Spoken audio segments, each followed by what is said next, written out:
Bisa hari ini Rosuryo CS akan melakukan konferensi pers di Polda Metro Jaya terkait kasus dugaan penyebaran informasi jasa palsu Jokowi. Ya, untuk mengetahui informasi terbaru kita sudah terhubung dengan jurnalis iNews Amrina Rida di Polda Metro Jaya. Selamat pagi Amrina, pukul berapa Rosuryo CS akan melakukan konferensi pers dan siapa saja yang akan hadir?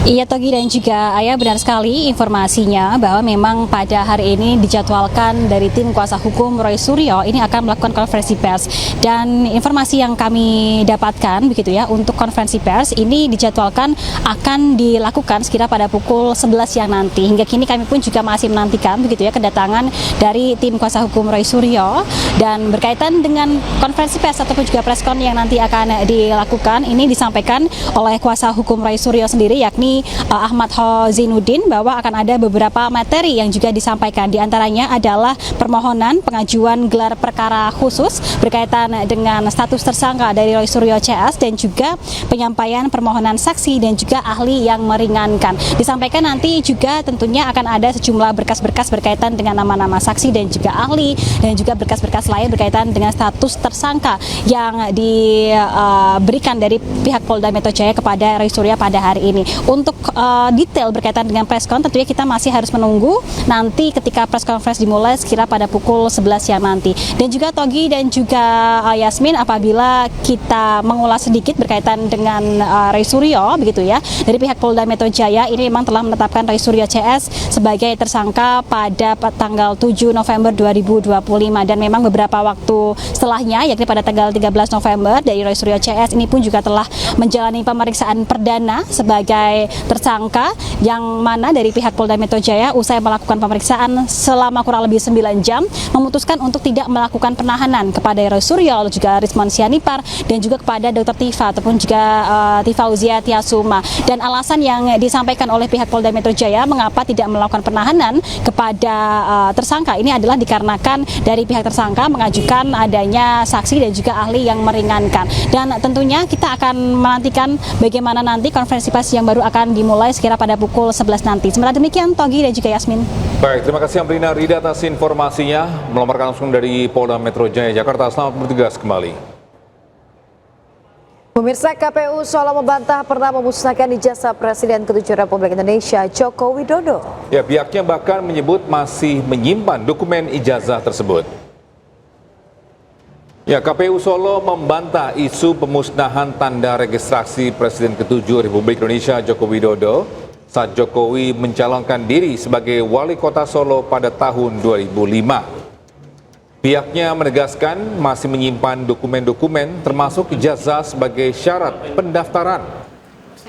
KPU Solo juga menjelaskan hanya buku agenda surat masuk saja yang boleh dimusnahkan secara administratif. Item ditutup, ini harus ada uji konsekuensinya. Di sini. Ini kami sekalian meluruskan ya, kemarin itu yang ditanya itu kan perihal permintaan dari pemohon itu untuk nomor dan tanggal surat agenda berkas masuk ya, untuk nomor dan surat agenda masuk. Nah itu kami juga belum, apakah yang dimaksud itu buku agenda seperti ini misalnya ya. Nah kami dalam menjawab itu secara administrasi untuk agenda surat masuk itu menurut jadwal retensi itu musnah seperti itu. Jadi bukan berkasnya pendaftaran Pak Joko Widodo itu kami musnahkan, bukan. Jadi itu kami dalam menjawab itu secara administratif itu sudah dapat dimusnahkan seperti itu. Kita beralih ke informasi lain, pemirsa, sejumlah pedagang barang bekas atau thrifting curhat ke DPR dan berharap dapat solusi terkait larangan produk thrifting. Hal ini menyusul kebijakan Menteri Keuangan RI Purbaya Yudi Sedewa melarang impor baju bekas yang bisa merugikan industri tekstil dalam negeri.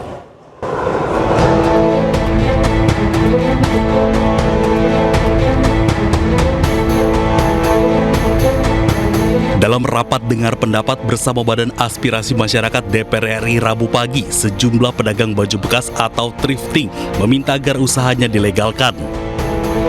Namun jika hal tersebut tidak dapat dikabulkan, para pedagang itu meminta ada pemberlakuan larangan terbatas sehingga memungkinkan kuota impor terhadap pakaian bekas diberikan. Yang kami harapkan ini sebenarnya seperti di negara-negara maju lainnya, thrifting ini dilegalkan. Kenapa bisa di negara maju itu dilegalkan? Kenapa di kita tidak, Pak? Karena sebenarnya kita ini hampir meliputi 7,5 juta yang berhubungan dengan pakaian thrifting. Jadi pernyataan Menteri kemarin, kalau dia memberantas thrifting dari hulunya, otomatis secara tidak langsung akan membunuh, akan mematikan kurang lebih 7,5 juta manusia. Sebelumnya Menteri Keuangan RI Purbaya Yudi Sadewa melarang baju impor bekas. Pemerintah menilai bahwa impor baju bekas ilegal tidak hanya merugikan industri tekstil dalam negeri, namun juga berpotensi membahayakan kesehatan masyarakat. Sebagai ganti thrifting, pemerintah tengah menyiapkan produk-produk buatan dalam negeri dengan berbagai merek yang mencakup baju, tas, sepatu, hingga sandal. Tim Liputan iNews melaporkan. Pemirsa, Presiden Prabowo Subianto meresmikan Rumah Sakit Kardiologi Emirates Indonesia di Solo, Jawa Tengah. Ya, Presiden Prabowo Subianto meminta Menteri Kesehatan membangun 66 rumah sakit baru se-Indonesia.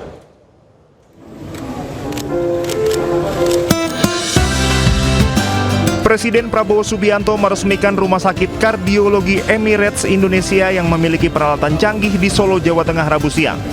Rumah Sakit Kardiologi Emirates Indonesia dibangun atas bantuan Presiden Uni Emirat Arab Muhammad bin Zayed Al Nahyan dan merupakan bentuk persahabatan antara pemerintah Indonesia dengan Uni Emirat Arab. Presiden Prabowo Subianto meminta Menteri Kesehatan Budi Gunadi Sadikin membangun 66 rumah sakit baru se-Indonesia dan telah mengalokasikan anggaran untuk pembangunan puluhan rumah sakit baru tersebut. Selain itu, Prabowo juga meminta Menteri Kesehatan mendirikan rumah sakit di setiap kabupaten kota yang rampung dalam waktu 4 tahun ke depan.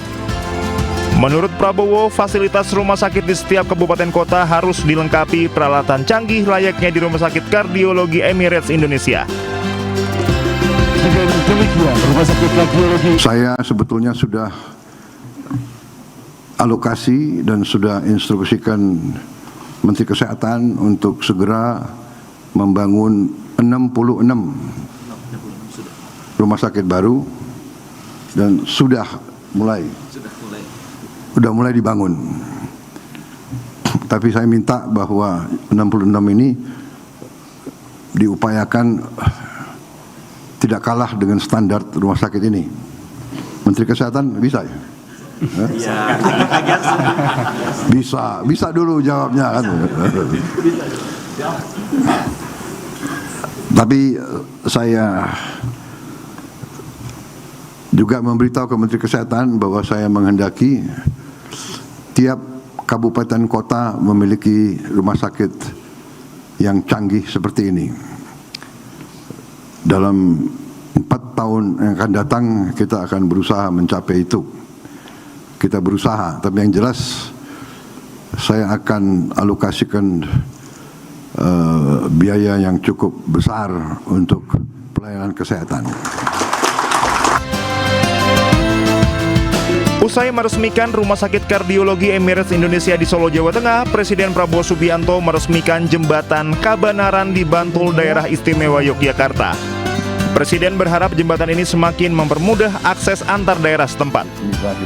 Selain meresmikan Jembatan Kabanaran, Presiden juga meresmikan Jembatan Sungai Sambas di Kalimantan Barat, Underpass Gatot Subroto di Medan, Flyover Canguk di Magelang, dan Underpass Joglo, Jawa Tengah. Tim Liputan iNews melaporkan. Ya, sementara itu Presiden Prabowo Subianto meminta agar anak-anak sekolah tidak lagi dikerahkan menyambut kedatangannya saat melakukan kunjungan kerja ke daerah. Ya, meski terkesan dengan sambutan masyarakat termasuk para pelajar, Prabowo prihatin karena banyak anak-anak sekolah harus berdiri lama di bawah terik matahari.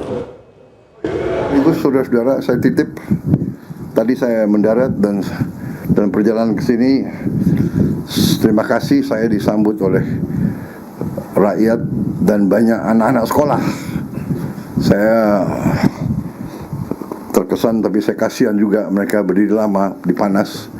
Sehingga saya minta Sekretaris Kabinet nanti tolong dibuat surat ke semua bupati, wali kota, kalau seandainya saya kunjungan kerja, mohon anak-anak sekolah tidak perlu nyambut saya di pinggir jalan. Biarlah mereka di sekolah masing-masing. Kalau mereka mau lihat bisa mungkin dari TV, dan kalau saya mau periksa, saya akan masuk ke ruang kelas saja. Daripada saya paham, dan memang kalau memang tidak terlalu panas atau tidak terlalu lama mereka menunggu, saya juga tidak ada masalah. Saya senang melihat mereka.